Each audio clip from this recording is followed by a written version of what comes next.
now we're going to ask the rider how the actual course went. That's the next questions we'll ask. So how did you feel the course went? I didn't get a lot of my takeoff spots. So tell me what happened at the first.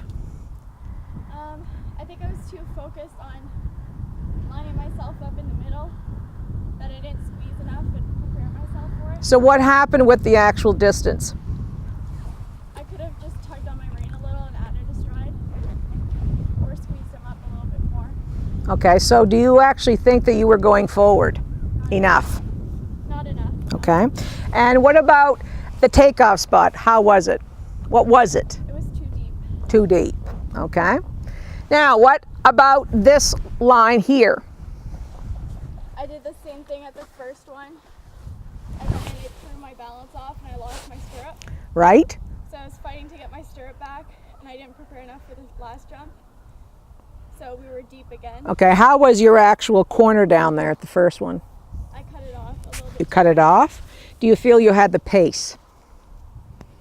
Did you have the pace going before you ever turned coming into that first fence? No. All right. And then what happened? You lost a stirrup. You did a recovery. Notice why they can't have to be able to canter without a stirrup, right? In your training. Okay. And how was your diagonal? It went okay. Okay. I broke stride back before it, Right?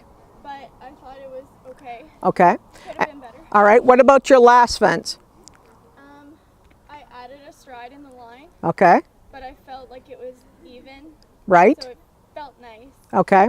All right. So could you go back and re-ride that again? What would you need to ride this whole course better? More leg. Okay. So the horse has to do what? Go for it. Okay. Let's see you re-ride it one more time.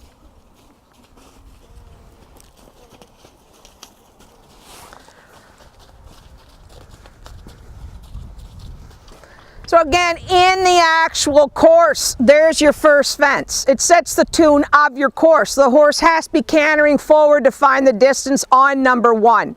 He lacked that. Hopefully he'll have that this next strip.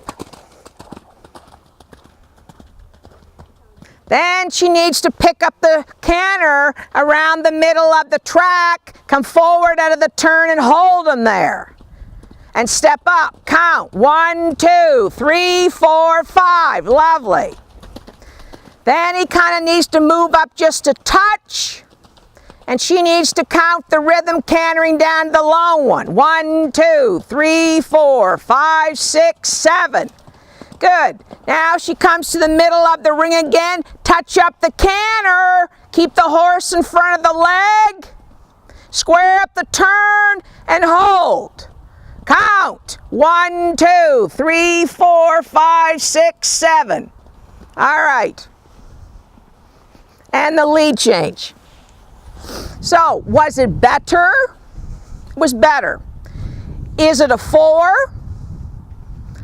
She rallied around. She got some better distances. Okay.